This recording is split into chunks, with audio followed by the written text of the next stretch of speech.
Welcome to Tub Talks with Damon, on location in Chicago with the amazing, the phenomenal Marc Felion. How are ya? Welcome. Thank you for having me to your fabulous tub. I'm so glad. Tub Talks on locations because we bathe mobily. It's so nice and warm, and it smells so good in here. And we're just getting so clean. Tubs smell good. I do have a product I use to try to make it smell nice. It's so maybe they'll sponsor me someday. Who knows? You know a lot about the difficulty getting sponsored. So we're going to talk about that. Marc is half of the duo that does Feast of Fun, has been doing nonstop entertainment education podcasts since 2005, long before podcast was an understood word. Now, we're going to have a little sound in the background, and that's going to drive certain people a little bananas. But you know what? We are in our 50s, we are queer, we are resilient, and there's not going to be a ceiling fan beyond my control that's going to stop this interview. Hey, at least we have a fan. At least we have one fan. I have one fan in this world at this moment. Fan. And it will go off by itself, or is it going to stay on? It's going to go on and off. Okay. And that's sometimes what you deal with in this world. Okay. Yeah, see, there you go. Okay, just focus your eyes on this beautiful man, and we're going to forget the ceiling fan. So speaking of sound, speaking of podcast, Again, you and Fausto created this amazing podcast long before we even had that word. Before we talk about that, I just want to ask you, Marc, what do you like most about your body? About my body? Yeah. I like my skin. Yes. What do you like about it? I like it. I like the way it gets touched. I like the way it feels. I like the way it looks. I'm a little greasy. Yes. So what does that mean? But it's good for, What does greasy mean? It's good for your skin to be a little oily. Okay. You mean sort of you have a natural oil a lot of oil going on. Okay. That kind of stuff. Okay. So you sweat easily. I sweat easy. And I hold up pretty good for 55. That's beautiful. Do you like being 55? I do like being 55. Yeah. 50s, what do you like about it? The thing I like about being in the 50s is you just you've lived a good chunk of your life, so you kind of know who you are more so than anything else. You know what you like, you know what you don't like, and you know what? I feel like just better about who I am, and I think that, in some ways that attracts really good people to me, like you. Like, you're a fabulous person, and I feel like if I wasn't knowing who I am, that I wouldn't have that kind of experience. And they tell you, especially I was watching that Abercrombie and Fitch documentary about the Netflix, and I was looking back at those 90s and how everything in gay culture was just like the hairless twink. Now, I'm not very hairy, naturally, and I keep whatever I can, but it was just there was this idea that, to have a good life, you had to be young and gay. To be young and gay, and once you got past the age of 30, it was all downhill, and it's so not the truth. So the opposite. But we were fed this by corporations and queer media, and it's not like that. And that was intentional. I haven't seen the documentary, but I know enough about that company to know that was intentional. They were intentionally putting out these images to try to shame us and scare us into buying shit we didn't really need. And it wasn't just them, it was everything. It was waxing and all the sun tanning, all this kind of stuff. Right. And of course women deal with this at such an early age, I think long before even gay men do. But I think women deal with this from the moment they're born, gay men deal with this from the moment we come out or realize we're different, and then sort of straight men are the only ones who never have to. And I was prepared for it because, I'm the youngest of 8 kids and I have 5 older sisters. Yes. You know what I mean? So I grew up reading Cosmo. And so when you see with the podcast and stuff, and in some ways we just call it as a queer version of Cosmo. So we get a little bit of this, a little bit of that, and take our quiz and find out. Wow. Except Cosmo was also, a source of a lot of those anxiety and what I call the shoulds. Yes. I wrote about the shoulds that women were under. So you being the youngest of 8 kids growing up in Michigan. Erie, Pennsylvania. Oh! I was born in Michigan, so you were close, but I grew up in Erie. One strike. Okay. My parents moved when I was 1. Okay. And there's 8 of you all together. Yes. So you were the youngest and the last one of 8. Yes. My mother said I practically fell out. And when she told my dad I was pregnant, he was just really? All right. What you just fell out. But I guess that oily skin really came in handy. I went to Catholic school, and there was a lot of kids in my class, and we were most of us were the youngest of big families. That's interesting. It was the tail end. I would say my older brothers and sisters are baby boomers, but I'm Gen X. So we were kind of like, I feel like I was the last generation of people to have like big families. So your parents were having kids throughout the 1950s, 1960s Yes. at a time when that was still really encouraged for Catholic families to Yes. have a big... And affordable. Right. Because, you know, try and have 8 kids today, right? Right. Okay, so they were not like high-class rich people. No, they it were was just... working class, having 8 kids, but able to do it at that time. That Post World War II economic boom. Wow. Yeah. Was your mother working too? My mother did work a little bit. She worked for Scholastic Book Company. But she didn't do that until I started like in kindergarten, and then she worked there for them for like 10 or 15 years or something like that. She was a representative and went around to schools and sold them like books. Wow. Yeah. So, okay, 2 parents working, 8 kids. What was that like to be the 8th youngest kid? Well, I was called the baby, and I'm still called the baby to this day. Because, you know, I have no nieces or nephews, so none of my older brothers and sisters procreated at all. So we're kind of like this, we were set in stone and just left there. Wow. Wait, none of your brothers or sisters? None of my parents have kids? No, none of them. Not any of them. So that sort of went against what the whole idea of having a large family. I think that when you grow up in a big family, you know, it was a loving home, it was a big home, but it was also very chaotic because there was a lot of people in that home. And my mother would take people in. They'd stay with us. Sometimes we'd have 11 people living in the house. And so it was Who would they take in? They would take in like unexpected, like women who were expecting children. And so a lot of the women would come in, help out in the home. They'd be pregnant. They'd go off, have their kids. We'd never see them again. One of them, you know, unfortunately, she lost her kid, but she's remained friends with the family, and she was almost, you know, very much like a foster sister to us. Were these like single women living in shame, kind of like sent off to pasture for 9 months? Yes. You know, back then, you know, in the 60s and 70s, it was, you know, it was hard for women to have a kid on their own. Wow. You know, it wasn't socially accepted. And luckily there was some programs, and a lot of the women came in, they did give their kids up for adoption. Placed into adoption, I should say. And they saw what it was like to have 8 kids, and they're like, I'm never doing this. Never doing this. Wow. So it was a real eye-opener. And I think for my sisters, too, it was just kind of like one of those situations, just like, it's a lot of work to have these many kids. But my father, you know, my father was in World War II. He was in the military. He came from a big family. My mother's family is, you know, very stern. So it was a pretty orderly house considering how chaotic it could be. Gosh. Now, I know sometimes in large families, the older siblings sometimes take on a parental role for the younger siblings. Yeah, without a doubt. Was that the case for you? Which siblings was kind of your parent? My sister Margot, who had been the second oldest, she was very much a parent to me. She would take me out, we'd go shopping, she'd buy me clothes, take me to haircuts. And then, you know, as I got older, she and my other sisters, they'd take me to bars. I was going to bars at 17. Oh, they're like, this is my brother, you know, and they were probably my mother had 8 kids in 10 and a half years. So it's like my oldest sister's only 10 and a half years older than me.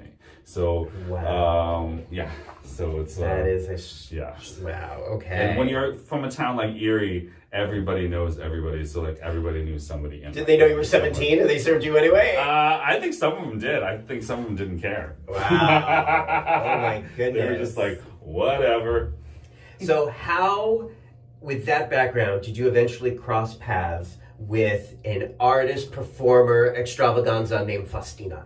Well, I was in my hometown of Erie, and I went to college there and graduated and worked with people with developmental disabilities after college for a little bit. But then I was just like, I got to get out of Erie, because I was starting to realize, like, hey, this is not the place for me. I'm bisexual at least, or gay. Let's go explore this. So I ended up going to Europe, and I traveled and backpacked around Europe. I ended up getting a job there for a while. I lived there for about 1.5 years.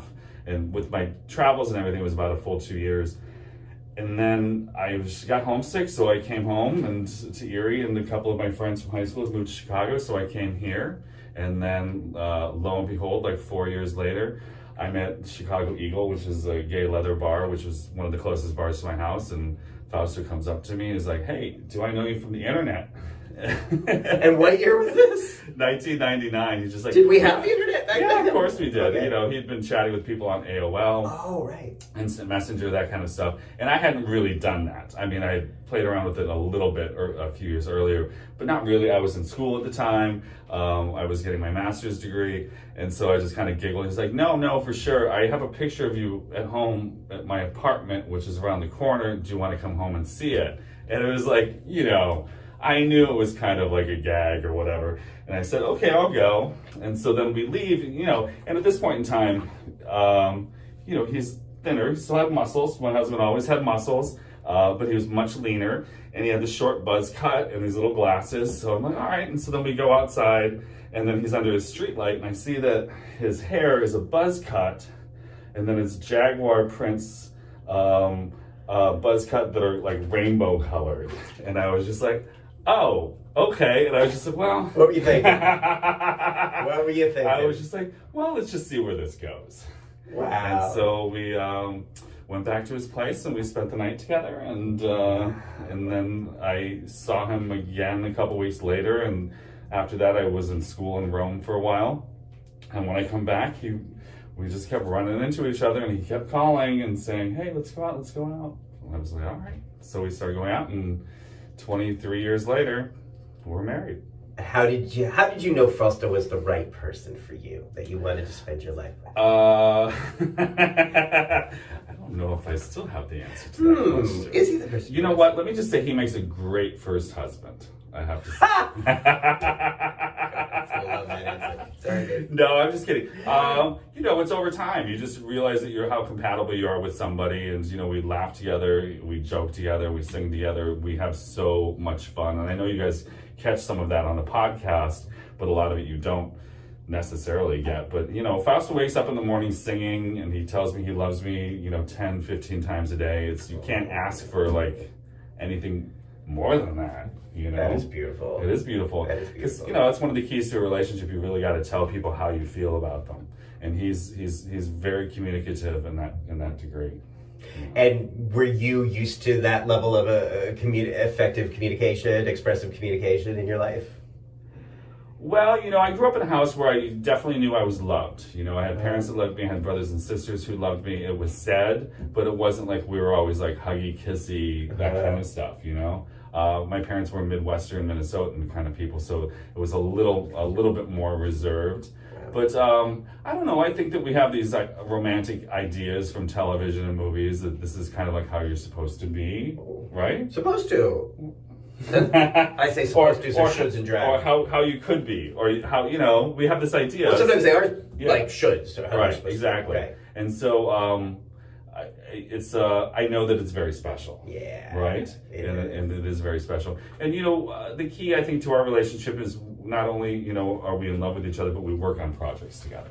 And that's really, right. I think that's really important. Now, you know, because you've been told over the years, what a distinctive voice you have. Oh. I mean, you know that you really have a great voice. And now, but before meeting Fausto and before starting these projects, had you ever really worked on that or considered that to be a professional asset for you before? Well, people have told me before that I probably should go into radio, that I did have a good voice. And I know, like, in high school, I would often be chosen to read, or like when we did a play, I was the narrator for the play. Wow. And I studied language, so it's something I worked at, because I had a speech impediment when I was young. Really? So when I was like in third grade, I had problems saying my R's and my S's and my L's.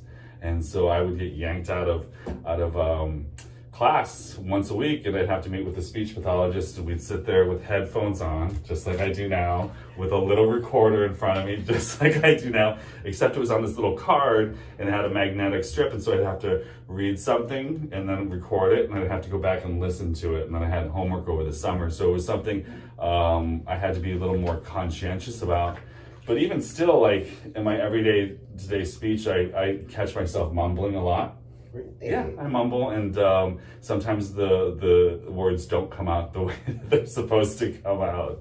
You know, the impediment still comes every now and then.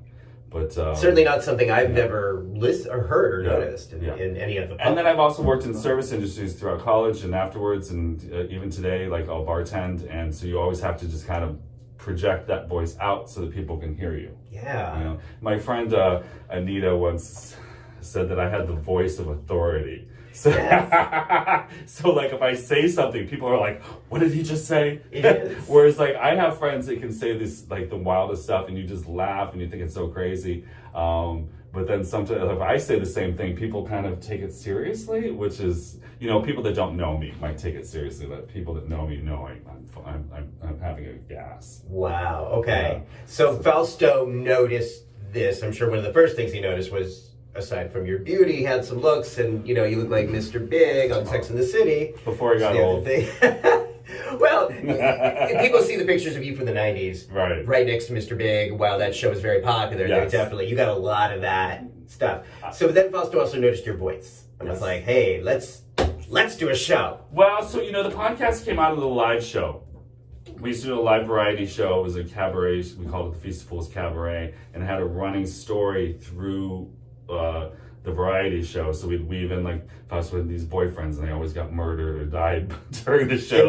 In the show, or something terrible happened. They got turned into monsters. But in between, we'd have like comedians, drag queens, musicians come up and perform acts. And, you know, the shows would go on for like 2.5, 3 hours sometimes. Wow. People were just like, "I love these shows, but they're real long." And so podcasting came around, and I would help Fausto write some of the later shows, you know, and I would run like tech, and I'd do the door and that kind of stuff. I wasn't actually in the live shows. I left that to the real talent. But then when we decided to do the podcast, it was going to be in our living room. And he's just like, "You're doing this with me." And, you know, I was nervous about it at first because it was like, here we are. We're, you know, now it seems like everybody can do it. But like back then, it was almost like a real challenge and a real feat to record yourself and to put yourself out in the internet. In 2005, we were getting emails from people saying things as like, "I'm 30 years old, I live in a small town, I've never met anybody gay in my entire life. I found your show and you're the first gay people that I feel like I know." Wow. Yeah, so there was a lot of that kind of stuff. We're getting messages from people in China and Iran saying, "I found your show, and you know, thank you so much for giving us that glimpse into the queer world." And so it was a lot to take in at first. You're just like, this is really getting out there, you know? Did you ever have reservations or hesitations about being that heard and being that much involved? I was a little bit more concerned about things that we would say like in the very beginning, and then Fausto was just like, "You just need to get over it. Just if you feel like saying it, just say it." You know what I mean? Uh-huh. And if it comes, you know, as long as it's coming from the heart, or it's something you really truly feel earnestly, and if you're wrong about it, then be man enough to be like, "I'm wrong about something." So you always have to leave that room for growth. Right. Which is why I love this show, because I'm always learning new stuff. Thank you. And I love having you on.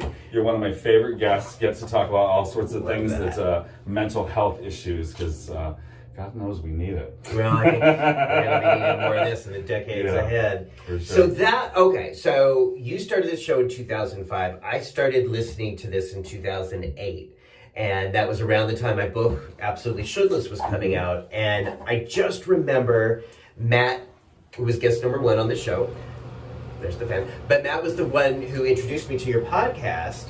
Yeah. And he was like, "Trust me, you're going to love these guys." And I was like, "Oh my God, they're so funny. They're so smart." And thank you. They do these entertaining shows where they actually talk with people for like an hour. It's not just like sound bites. You actually talk with entertainers, with artists, with authors, with activists, with people shaping the world, or just your buddies who are comedians and just want to like kick back and like have a conversation. And it was all interesting. It all felt like a party that we were all invited to. And I was like, "Oh my God, I still want to be on their show so desperately." Thank you, I appreciate that. Well, you know, I grew up like, and I think talk shows were really big. Johnny Carson, like he would have been somebody you talked to, but like his stuff were kind of like shorter segments. But then afterwards, we would watch like Tom Schneider from the Tomorrow Show, and he'd have people on, and he'd talk to them smoking his cigarettes for an hour. And the same kind of like with Dick Cavett or Charlie Rose, those kind of long form kind of programs. And it's one of those things where it's like, you know, you don't get into the meat sometimes until you're 20, 30 minutes in. That's right. And you don't really discover, especially when you're trying to cover some long career or something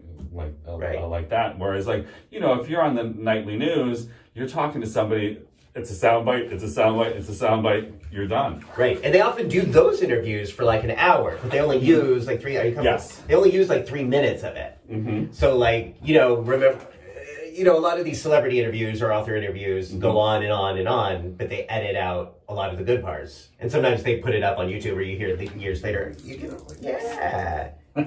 stretch out That's here. not too risque, is it? I don't think so. You can stretch out here. This feels good. Yay. Okay, any way you need to stretch, whatever you need, or you need a position, or, I'm versatile in okay.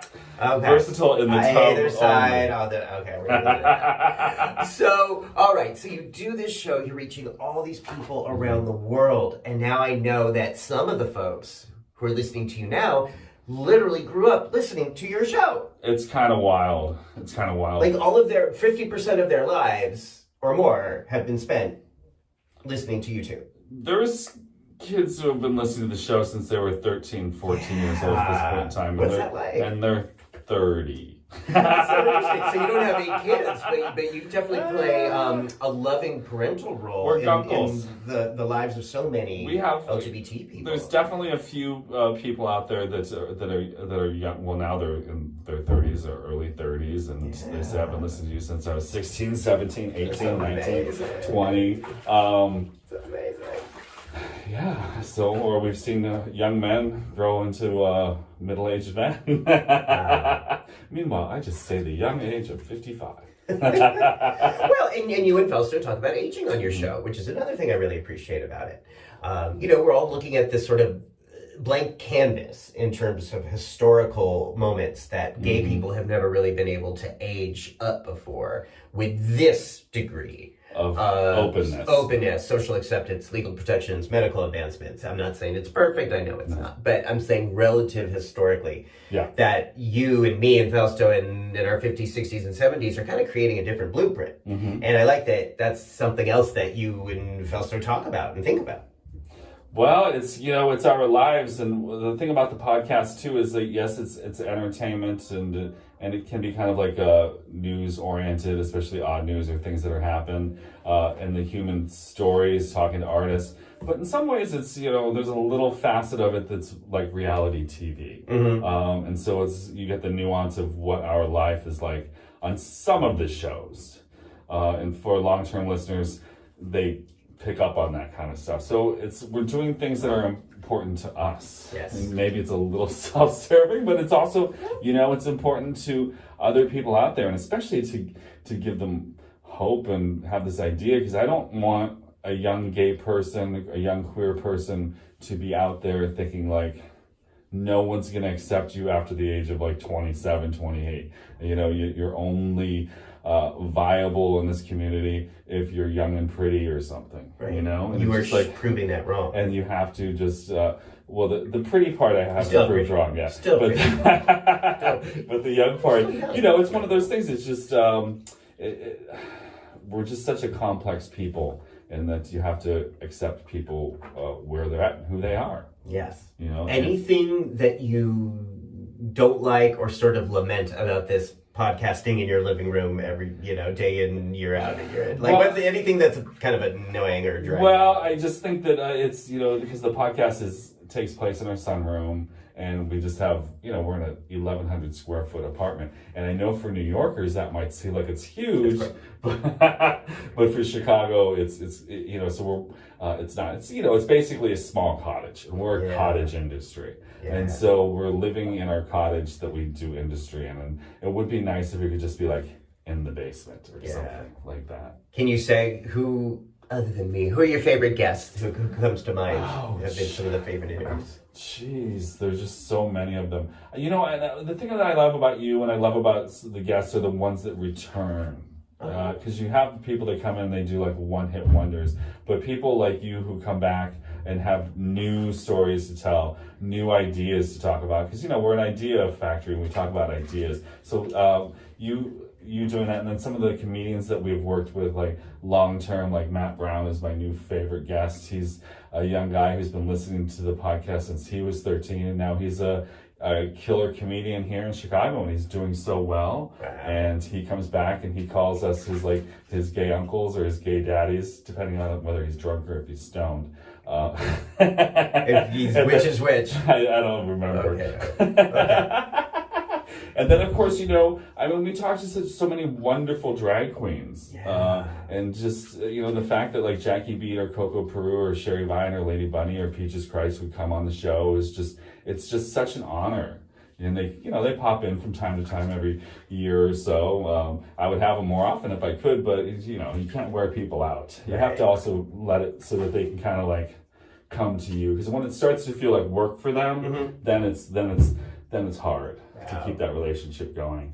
And what's nice about being in Chicago is we just have a constant influx of amazing talent, comedians, actors, queens that just come to the city to try and make their mark. And most of the time they either, quit the business or they go to LA or to New York. And you've had quite a few people on the show who went to New York or LA who became quite successful. Yeah. And then stopped coming to the studio. Which I know. It's just so annoying. Yeah. But you know what? People get busy, And if I had their career, what would I be doing? You want to lean back? Yes. This feels great. Sorry if I just have to move around a little bit. Okay. What are the least favorite interviews, if you can say? Do you want to say? The people that have one-word answers are really terrible. And there's some people that kind of, their publicists get them into the show and they don't know what to expect. Yeah. And so that can be difficult. Because, you're trying to entertain, you're trying to get a story out. But, my husband, I got to give him credit. If somebody's a lousy guest, he just forces them to bring it. He perseveres. He perseveres. Whereas I would just give up. I'd be just like, oh, thank you so much for taking the time to us. 10 minutes in, and we'll talk to you later. Bye. I'm like, we're not running it. But he's just like, no, we've already invested this much time. We're getting a show out of this person. Well, I realized when I was doing soap opera interviews, I realized, because I like to do long interviews too, and some actors were so into it, others wouldn't do it. And I used to take that personally until I realized, oh, they're not smart. And the idea of actually doing an interview where they have to use their brain is very threatening to them. Oh, yeah. And that was why they were declining all the time. It wasn't like if they don't like me or I smell bad because I they can't think. We had a queen on the show once, and then part of my thing is I like to talk about the weird news, unusual news, because it's something weird to think about. And a lot of times there's strange ideas that come from it. And we were talking about something, and the queen was just like, I don't like to talk about ideas. And my husband and I both just looked at each other. I'm like, who doesn't like to talk about ideas? Especially, like, what? Oh my goodness. So I don't know what they like to actually talk about, but that was the last time they were on. Wow. So tell me how the reality show came about recently. Recently, a couple years ago. So I was on a reality TV show in Norway called Alt For Norge, which means everything for Norway, or they translate it into the Great Norwegian Adventure. And I had heard about it because I was part of this casting agency. I had applied for another reality TV show that never got made that I know of. And then so I was getting this thing. I'm like, are you Norwegian? Do you want to be on a Norwegian reality TV show? So I applied the first year. I applied late. I didn't get it. I applied another year. I made it very far, but then I didn't get it. And then in 2018, I got it. So I was on a reality TV show that took 12 Americans of Norwegian descent back to Norway and put us through challenges based on language, culture, and history. And I made it all the way to the semifinals. Is that on YouTube? There used to be clips. There's clips on YouTube, and you can see it if you just look for Alt For Norge and ALTFORNORGE. And there's some clips, and there's also some clips on Facebook, too. Wow. Now, there were 12 of you. Yes. So they put you on a plane, and they send you to Norway. They sent us to Norway. And then... the 2 days before I got to Norway, look at this. Woo! I don't know if you can see this. Oh. Can you see that? Where are we looking at? So this scar right here. This is from a dog bite that I got 2 days before, and this is the bottom part right there and here. And so this is the bottom jaw. This was the bottom. That was the top jaw. That's a dog bite? Yes, dog bite. Scratch here from the leg. Scratch here. It just and that was 2 days before I left for this reality TV show. So the whole time I'm in Norway. Wait, was that Jesse? No, it was a different dog. Okay. It was Jesse was humping a dog, and I tried to get Jesse off, and the dog just kind of like turned and just bit me. You can't be a cock block, Mark. It's like you learn the hard way. I know. Okay. And so, so the whole time I was there, I had an open wound. And, oh my God. I know. They're just like, because you can't sew up a dog wound. Because of the bacteria. No. Oh. And so it just had to like lay open. They gave me some antibiotics. Was that a problem with the competitions? It hurt the first few days. So you're here and we're doing this reality show and you've got to compete with this open dog bite? I know. And I'm against people who are like healthy and it was hard. Oh my gosh. But I was up for elimination on the first elimination. I'm just like, God damn, I went through all this to get here and then I'm going to have to go home. No, but luckily I squeezed through.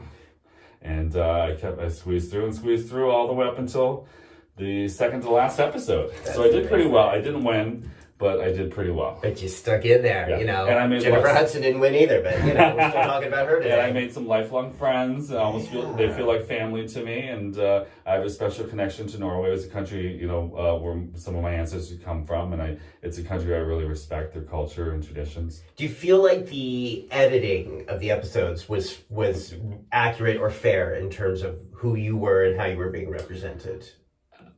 I think so, yeah. I mean, I just said whatever I wanted because I knew the show was very family friendly and I knew it was kind of like Norwegians are typically like nice. Okay. So I knew that I could just say anything that I wanted and they would probably just choose the best things. Because I would also been on like What Not to Wear. We got our friend Amanda on What Not to Wear. And so another one of my favorite guests, Amanda Cohen. Yes. And so we said all sorts of wild stuff. They didn't use any of that. So I'm just like, I just said things that I thought the camera person or the person interviewing me might enjoy or like. But I was very authentic with it. And so I think it's definitely a slice of me. So in Norwegian reality TV, they're not looking to make you a villain or the bitch or the bad. I mean, they pretty much... I could have been the villain, but that might be me. Well, I know I was the villain to some people. Okay. You know? And they showed... there were some people that thought I was... It's a competition. It's a competition, and I was definitely their competition. Okay. And some of them I beat, and some of them I did not. Wow. You know? And so I lost to, 3 people. Wow. Just, 2 people. Yeah, 2 others. I lost the 2 people that made it to the finals. So I lost to them. Any regrets about doing that? No, absolutely not. Would you do it again? I would do it in a heartbeat. I was out of the country while you know who was president for 48 days. Like very little television, no access to the internet, no access to the news. So it was such a welcome reprieve. And we've been doing this podcast since 2005. So at that point in time, it was 13 years of doing it that I just had never really had like a break. Wow. And I think with a lot of these artistic kind of things, you need a good break. Look at Saturday Night Live. They take a whole summer off. I'm like, Fausto, we need to start taking summers off. So I don't know if that's going to happen anytime yet, but someday. So then in recent years, the focus of your work in Fausto have started to talk about let's grow big together. LGBT, let's grow big together. Queen, let's grow big together. So what is that? What does that mean? So Fausto has always been into bodybuilding since he was a young man. He's been going to the gym. People didn't really recognize him because he's kind of a bit of a small frame, right? But and it takes time to build muscles. And so over the... Shit. That. Keep going. And so... technical difficulty. And so, so it's about health and building muscle mass. Because after a certain age, if you're not building muscle, you're losing muscle.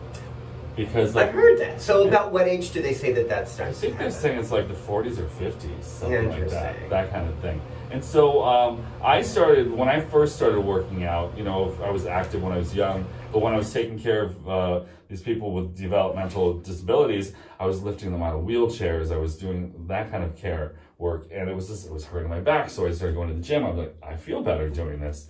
And then I kind of fell out of it for a while when I traveled through Europe, because in Europe people didn't really work out too much. And then when I got with Fausto, he's just like, come on, come to the gym. And so it's something that I've been pursuing as well, not as earnestly, I think, as he is. But also, for us, it's a way to kind of diversify the programming. So Feast of Fun has always been kind of like artists, musicians, authors, drag focused. And this is kind of a little bit different. So it's more people that are into fitness. But also, too, we're tapping into like a lot of people who are into fitness and cosplay. And a lot of these people... Cosplay? Cosplay. What's that? Costume play. Oh, okay. So like they get to dress up as Superman or Batman, that kind of stuff. Okay. So a lot of these guys, and a lot of these guys, they have really fun personalities, and it's just they're in the bodybuilding world. In that bodybuilding, so there's a lot of performance. bodybuilding, fitness. It's almost there's a drag to it. Almost. Yes, it is. There's a performance. You're inviting people to look at you when you're a bodybuilder. Yes. You want people to see you in that same kind of respect. Now, do you want people to look at you and see you? I mean, I ask because you have you've been sharing a lot of pics online. You are definitely bulking up.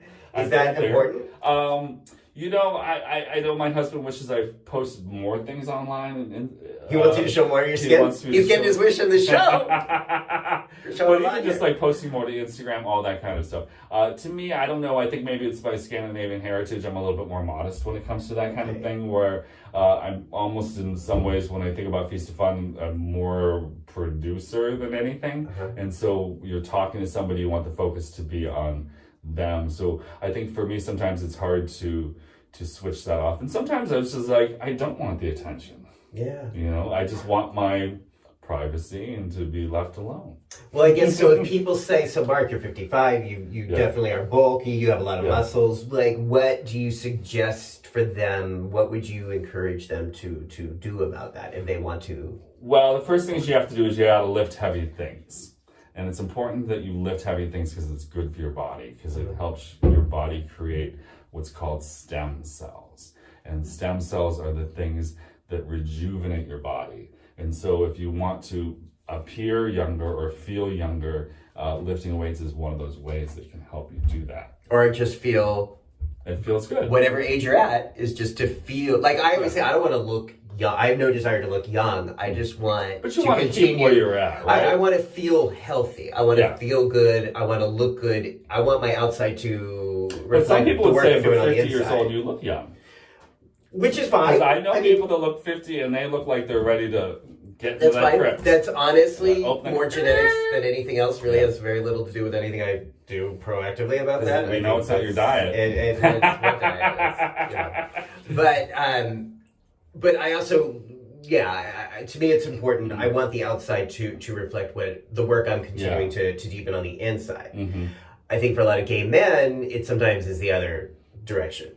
Sometimes they say that, or they feel like if they just look a certain way, if they have enough muscles, if they have enough this, then they'll feel good about who they are on the inside. Right. And sometimes that is a very futile cycle of frustrating pursuit. Right.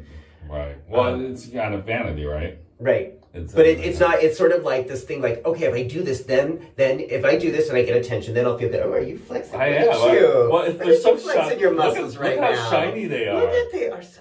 It's the shine. The shine. Does this ever feel like pressure for you though to have? Yes, it is a lot of pressure, and I think too it's my husband said to me like, yeah, we're gonna be interviewing these bodybuilders, and like we'll probably be doing it shirtless, and so I'm just like, and I'm like, I look okay, but it's just like to be shirtless next to a bodybuilder is one thing. Now we've had very handsome actors, models, people in the home studio and having our picture taken with them, but you've got clothes on, so it's like it kind of evens the playing field. So, but I like getting bigger. I like having more muscles. I like it. At this point in time in my training, I'm bulking, but I'm soon going to try and shred a little bit because summer's coming to lose some weight because I still have a little bit of I've had a little bit of a spare tire like most of my life. Even when I was skinny, I always felt like I carried some fat around my midsection. So I don't know if that's ever really gonna go away. But I mean, I used to fit into a 32 size pants. So and maybe I'll get in that again. What does that mean to you?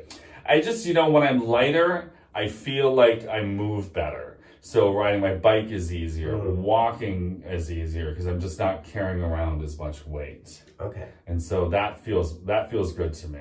Okay. And I like to be, I want to feel good naked. Yeah. How's this feeling so far? Is this good? This feels good. Cool. You know, the first conversation we ever had on Feast of Fun in 2009, we actually had this conversation about working out and fitness. Oh, we did? Because we were talking about the gym, and Fausto kept telling you should go to the gym, and I was talking about the word should on your show, and you were like, can you tell Fausto to stop telling me I should go to the gym, and then we sort of... I was going to the gym. You were going to the gym. I was. But we talked about how if people are working out from a place of should, it's unlikely to be sustainable. No. If it's something from the inside, if this is about... I think the thing that holds people back the most is there's a little bit of fear about going into a gym, you know, or there's fear of the cost, or getting trapped in some kind of contract, or the fear of going there, or fear of... They got no problems doing that with Grindr. I know, or fear of looking foolish or something, because I know that was part of some of the things that held me back. But, you know, we all, even the experienced people, still make fools of themselves at the gym. And there's always going to be some machine you don't know, or some exercise that's new to you. And everybody there is on their own path, their own journey. A lot of people are in there because they have debilitating health issues that are like, if they're not in that gym, they're going to be, it's going to destroy them. It's great for their mental health. I mean, there's so many reasons for people to go.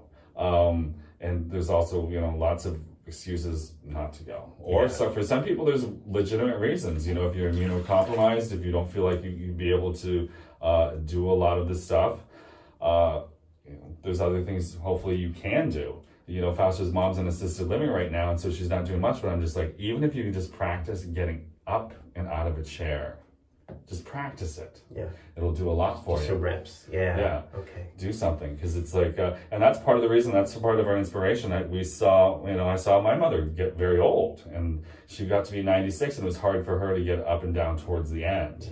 Yeah. She's just like, I just lost so much muscle mass. And I'm just like, well, hopefully that won't happen to me. So I actually was going to and wanted to just sort of end this interview paying tribute to your mother, whom you lost recently, who we discussed at the very beginning. Very strong, wonderful woman who I feel like I never knew her, but I got to hear about her on the show. I didn't always say nice things about her. Well, for the most part, you never talk badly about anybody. No. But you recently lost your mother, and I just wanted to acknowledge that. And I know it's been, how has this time, what has this grieving time been like for you? You know, it was, she fell and she was dead like 9 days later. And so in that sense, I was very, and I got to see her in that period. And she was very coherent the whole time, except towards the end when they put her on morphine, and then she died. And so in some sense, it's, because when you're born to older people, like my mother was 42 when I was born, you kind of expect it. You know, at a certain point in time, you're like, at some point in time, I'm going to lose this person. And so now it's the question of what's going to happen to Kitty is answered, you know, and she's at peace right now. She was a woman of faith. She's with her God.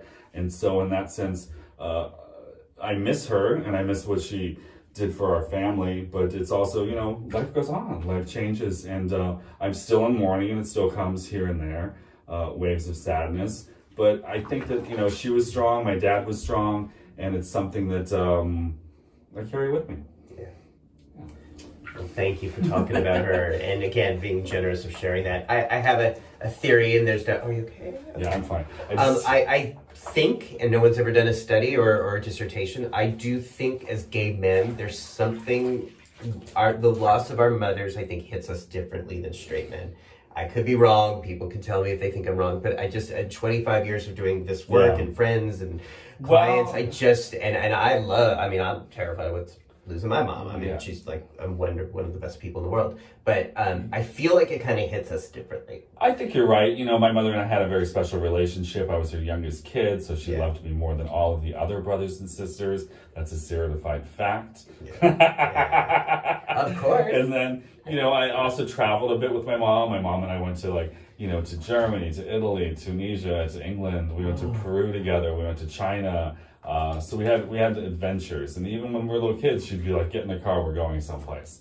And she took me to the theater, to museums, to artist studios. I don't think I would be the person I was today if it wasn't for her and being able to talk to people like you or to different artists, because she spent a lot of her time talking. She was a talker. And she was a doer, and she liked to bring people together. And so I think that that's a lot of the things that I have from her, for sure. Beautiful. And I think you continue to emanate her spirit. That's part of who you are. Thank you. No, and she was Irish, German Catholic, so she was very clever with her words. The Irish are very clever with their words. And so she could cut you down like that if she wanted to. And she kind of like, she knew when things were weird or amiss or afoot. You couldn't really get too much past her until you got a little more well practiced. Wow. So, but yeah. Oh, Marc, thank you. I so love these talks and so appreciate everything you and Fausto and Feast of Fun has brought to my life and to the lives of the hundreds of thousands of people over the last 17 years. Thank you. I just think, when I look at the news or when I see despair or when I feel frustrated, you and Fausto and these bathtub guests remind me there's so much good. There's just so much good in the world. And I love the fact that you're here and that we get to talk about these things. Thank you so much, and thank you for inviting me to be part of this. It's I feel very special. I also feel very clean. Yes! We keep it clean in the back. And we do the show for people like you, and we just love it when people like you come on the show. Oh. So I'll do a little call for guests. If anybody wants to come on Feast of Fun, just reach out to me and tell me what you want to talk about. And have a pitch. I can't express it highly enough that it really helps, whether it's Feast of Fun or any media outlet. Like, if you're going to reach out to someone, don't make them work hard to get you. Like, tell them this is what I'm thinking, this is what I want to talk about, put it in points. If I know you appreciate it, if they can make Damon. 5 bullet points or 5 ideas that you might be open to talking to, 10 that would fit into the show and listen to the show. It's okay. Make it easy like Damon. That's what I'm known for. Make it easy. Easy Damon. That's what they say. Ooh. All right. How do my calves look? Oh, they're very pink right Are there. they? They're very pink. Okay. They're clean. Hey, Rachel, my friend Rachel is always harping about people not washing their calves with washcloths. With washcloths. Okay, Rachel, this is for you. You can't just rinse them. You have to wash them. I did not know that. No? Do you use a washcloth when you're at home? Not in the shower, the bath, not really. Guess it wasn't so clean after all. Who knew? All right, everybody. Moisturizer? Somewhere. Okay, yes, we got some over there. Okay, I gotta bring all right, everybody. Thank you so much for watching the show. Please go to feastoffun.com. If people want to, I'm going to have all the links right down below, but there's feastoffun.com where if people want to follow you, see more of your work. Marc Felion on Twitter or on Instagram, MarcFelion. And you can subscribe to Let's Get Big Together or Feast of Fun, anywhere where you find fine or not so fine podcasts. I love that. I've been hearing you say that for 13 years. If you like this show, please subscribe. I'm trying to get subscribers because on YouTube, if you get 1,000 subscribers, you can start to do live streaming. Ooh. And I love doing interviews like these that are pretty much evergreen, but I also want to start doing like some immediate, like, here's what's going on in the news. Let's have a discussion about it. I need that. Subscribe today, folks. Subscribe today, folks. Sign your mom up. And your 8 brothers and sisters, too. Okay, thank you. I love you, baby. I love you, too. Thank you. Mwah. Thanks, everybody. Bye. Bye.